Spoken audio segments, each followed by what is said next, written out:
అమెరికాలో ఈ ఏడాది మిడ్ టర్మ్ ఎలక్షన్స్ జరగనున్నాయి. అంటే సెనేట్లో 100 మెంబర్స్ ఉంటారు. ఇందులో 1/3కు ఎలక్షన్ జరుగుతాయి.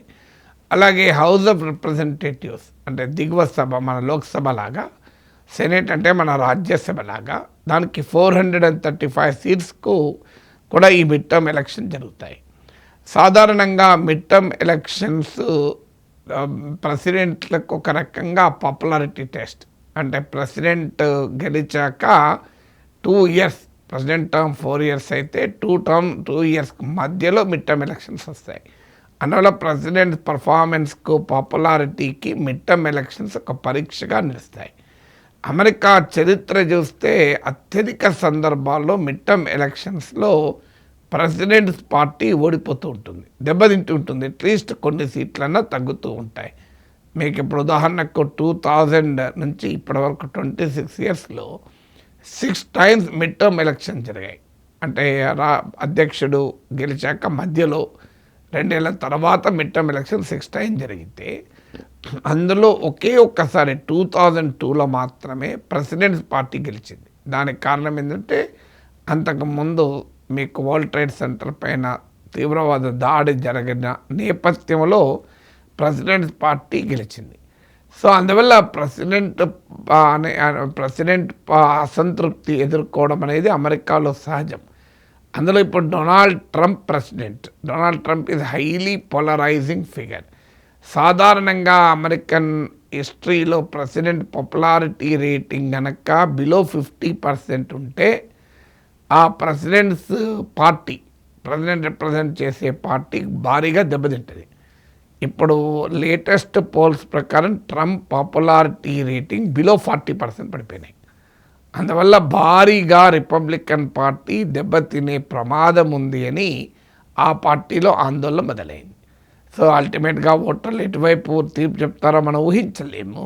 కానీ ఈ ఇయర్ ఎండింగ్లో జరిగే ఎన్నికలు, కానీ మీకు లేటెస్ట్ 2026 బిగినింగ్లో జరిగిన ఒపీనియన్ పోల్స్ ప్రకారం కూడా ట్రంప్ అప్రూవల్ రేటింగ్, అంటే ట్రంప్కు ఫేవర్గా ఉన్నది కేవలం 35% ఓటర్సే. ట్రంప్ విధానాలను ఇమ్మిగ్రేషన్ పైన, ఎకానమీ పైన, ఫారిన్ పాలసీ పైన మోర్ దెన్ 50% డిసప్రూవ్ చేస్తున్నారు. ట్రంప్ విధానాలను వ్యతిరేకిస్తున్నారు. సో దీనితో ఇప్పుడు రిపబ్లికన్ పార్టీలో ఆందోళన మొదలైంది. దానికి తోడు ట్రంప్ సృష్టించిన ఈ టారిఫ్ల బీభత్సం వల్లనే అమెరికాలో కన్జ్యూమర్స్కు ధరలు పెరిగాయి, కాస్ట్ ఆఫ్ లివింగ్ పెరిగింది, కంపెనీల హైరింగ్ తగ్గిపోయింది అని అమెరికాలో 75% ప్రజలు భావిస్తున్నట్టు ఇటీవల సర్వేలో కూడా వ్యక్తమైంది. తర్వాత Trump is openly pro corporate. అంటే అమెరికాలో సంపన్న వర్గానికి పూర్తి అనుకూలంగా తన ఆర్థిక విధానాలు ఉంటాయి. అదే సమయంలో మిడిల్ క్లాస్, లోయర్ క్లాస్ అమెరికన్స్ను వైట్ రేసిజంతో అట్రాక్ట్ చేయగలిగాడు. కానీ అమెరికాలో అసమానతల పట్ల కూడా రిపబ్లికన్ ఓటర్లో కూడా తీవ్రమైన అసంతృప్తి పెరుగుతోంది. సాధారణంగా రిపబ్లికన్స్ ప్రో రిచ్, ప్రో కార్పొరేట్గా ఉంటారు. కానీ ఇప్పుడు లేటెస్ట్ ఒపీనియన్ పోల్స్లో 81% ఆఫ్ అమెరికన్స్, అందులో రిపబ్లికన్ పార్టీ ఓటర్లలో కూడా 66% అమెరికాలో రిచ్ డిస్ప్రపోర్షనేట్ పవర్ ఎక్సర్సైజ్ చేస్తున్నారు. అమెరికన్ సమాజం పైన సంపన్న వర్గ ఆధిపత్యము పెరిగింది అని ఒపీనియన్ పోల్స్లో వ్యక్తం చేశారు. మీకు ఇలా అమెరికన్ స్టాక్ మార్కెట్ సంపదలో 1% own more than 50%. American stock మార్కెట్లో సమాజంలో ఉన్న బిలో 50% షేర్ 1.1%. అంటే క్లియర్గా అమెరికా సంపద కొద్దిమంది చేతిలో ఎలా కేంద్రీకృతం అవుతుందో దీన్ని బట్టి అర్థమవుతుంది. ఇది చివరకు రిపబ్లికన్ ఓటర్స్ కూడా దీన్ని అంగీకరించలేకపోతున్నారు. అందువల్ల ట్రంప్ ఎకనామిక్ పాలసీస్ అమెరికాలో ఇన్ఈక్వాలిటీస్ను పెంచాయి, కార్పొరేట్లకు భారీగా ట్యాక్స్ కట్స్ ఇస్తున్నాడు అనేటువంటి విమర్శ కూడా ట్రంప్ ఎదుర్కొంటున్నాడు. ఇప్పుడు తాజాగా టారిఫ్లను అమెరికన్ సుప్రీంకోర్టు కొట్టివేయడంతో ఇలా రిపబ్లికన్ పార్టీ ఎలా డిఫెండ్ చేయాలో అర్థం కాని పరిస్థితి. ఇప్పుడు $175 బిలియన్ టు మేరకు రీఫండ్ ఇవ్వాలి. ఈ రీఫండ్ ప్రధానంగా స్మాల్ బిజినెసెస్కు ఇవ్వాలి.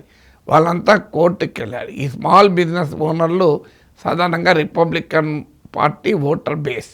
సో వారికి ఇప్పుడు రీఫండ్ అంత సులభంగా వచ్చేలా లేదు. 2 years పడుతుందని ట్రంపే ఇటీవల చెప్పాడు.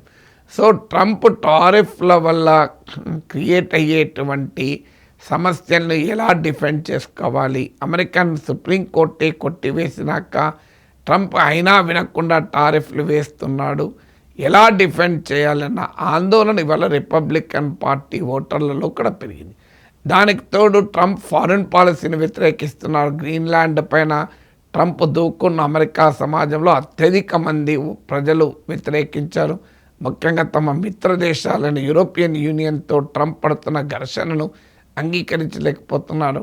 ట్రంప్ తాను యుద్ధాలు ఆపుతానని చెప్పి ప్రెసిడెంట్ అయ్యాడు. ఉక్రెయిన్ యుద్ధం ఆగలేదు. గాజాలో మారణ హోమాలు బీభత్సాలు చూసాం. ఇరాన్పై మళ్ళీ యుద్ధం అనే వాతావరణాలు వస్తున్నాయి. నైజీరియా పైన అటాక్ చేశాడు, వెనిజులా పైన అటాక్ చేశాడు, క్యూబా, కొలంబియా, మెక్సికోల పైన అటాక్ చేస్తానని బెదిరిస్తున్నాడు. గ్రీన్లాండ్ను మిలిటరీ పంపించైనా ఆక్రమించుకుంటా అంటున్నాడు. కెనడాను 51st స్టేట్గా మారమంటున్నాడు. సో ఈ ట్రంప్ అగ్రెసివ్ ఫారిన్ పాలసీని కూడా అమెరికన్ ప్రజలు అంగీకరించలేదు. తాజాగా ఒపీనియన్ పోల్స్ ఆఖరికి ఇమ్మిగ్రేషన్ లాంటి అంశంపై కూడా ట్రంప్ టూ మచ్ చేస్తున్నాడు అనే విమర్శలు ఎదుర్కొంటున్నారు. ముఖ్యంగా ICE, immigration and customs enforcement వాళ్ళ దూకుడును అంగీకరించలేకపోతున్నారు అమెరికన్ సమాజంలో. ఇక ట్రంప్ అమెరికన్ సుప్రీంకోర్టు ట్రంప్ టారిఫ్లను అన్కాన్స్టిట్యూషనల్ ప్రకటించాక Trump section 122 of the US trade act of 1974 base చేసుకొని 15% ప్రపంచ దేశాలపై టారిఫ్ విధించాడు. ఇది సెక్షన్ 122 ప్రకారం 5 months 150 days వరకు మాత్రమే ఈ టారిఫ్లు ఉంటాయి. అంటే జూలై వరకు ఈ టారిఫ్లు కాంగ్రెస్ అప్రూవల్ పొందితే తప్ప ఉండవు. అందువల్ల ఖచ్చితంగా మళ్ళీ కాంగ్రెస్లో ఓటింగ్కు రావాలి. అంటే మిడ్ టర్మ్ ఎలక్షన్స్కు కొద్ది నెలల ముందు ప్రెసిడెంట్కు అమెరికన్ పార్లమెంటుకు మధ్య టారిఫ్ల పైన మరోసారి ఘర్షణ తప్పదు. ఇది అమెరికన్ ఓటర్ల పైన ఏ రకమైన ప్రభావం పడుతుంది అన్న అనుమానాలు వ్యక్తమవుతున్నాయి. దాంతోపాటు ట్రంప్ ఇస్తున్న ఎగ్జిక్యూటివ్ ఆర్డర్స్ ఇవాళ కోర్టుల్లో ఛాలెంజ్ అవుతున్నాయి. చివరకు మీకు ఫెడరల్ రిజర్వ్లో ఉన్న గవర్నర్పై తొలగించడంపై కూడా కోర్టులోకి వెళ్ళింది. సో ఈ కోర్టుల్లో సవాల్ చేయడం ఏ స్థాయికి వెళ్ళిందంటే ఈ మధ్య సుప్రీంకోర్టు జడ్జి ఒకరు ఈ ప్రెసిడెంట్ ఇస్తున్న ఎగ్జిక్యూటివ్ ఆర్డర్లు వాటిని మళ్ళీ కోర్టుల్లో సవాళ్ళ వల్ల మా కేసుల భారం పెరిగిపోతుందని వ్యాఖ్యానించాడు. ఏ స్థాయికి వెళ్ళిందో చూడండి. సో అందువల్ల ట్రంప్ దుందుడుకు చర్యల వల్ల మీరు ఇండిపెండెంట్ ఓటర్లు కూడా డెమోక్రటిక్ పార్టీ వైపుగా టర్న్ అవుతున్నారని ఇటీవల ఒపీనియన్ పోల్స్ చెప్తున్నాయి. సో ఈ పరిణామాలన్నీ చూస్తుంటే ట్రంప్ చాలా సీరియస్ ఛాలెంజ్ను ఈ మిడ్ టర్మ్ ఎలక్షన్స్లో ఎదుర్కోబోతున్నాడు అని.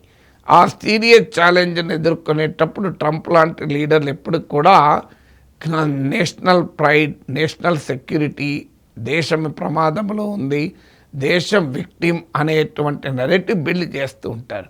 సో మన దగ్గర కూడా చూసాం 2019 ఎలక్షన్స్కి ముందు ఎకానమీలో మోడీ ప్రభుత్వం పైన ప్రజలు తీవ్రమైన అసంతృప్తి ఉన్న సమయం లోక్నీతి, CSDS లాంటి స్టడీస్ చాలా స్పష్టంగా చెప్పాయి. అప్పుడు పుల్వామా ఘటన జరగడం, బాలాకోట్ స్ట్రైక్స్, దాంతో దేశభద్రత అనే భావోద్వేగం పెరిగింది.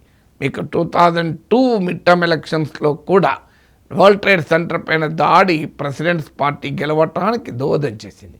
అందుకే ఈ మిడ్ టర్మ్ ఎలక్షన్స్లోగా ఇరాన్ పైన అటాక్ చేయడము లాంటి చర్యలకు పూనుకొని మళ్ళీ American pride, American ఎక్సెప్షనలిజం, American nationalism, America భద్రత అనే భావోద్వేగాలను ఏమైనా ట్రంప్ రెచ్చగొడతాడా అన్న అనుమానం కూడా కలుగుతుంది. అదే జరిగితే ప్రజలు మళ్ళీ ఎలా రియాక్ట్ అవుతారు? ట్రంపే ఇప్పటిదాకా ప్రచారం చేసుకున్నాడు యుద్ధాలు ఆపుతానని కదా అనేటువంటి క్వశ్చన్స్ కూడా ముందుకు వస్తున్నాయి. అందువల్ల ఇలా ట్రంప్ విధానాలతో రిపబ్లికన్ పార్టీకి తరఫున పోటీ చేసేవారు ఇవాళ టెన్షన్ పట్టుకొని కూర్చున్నారు.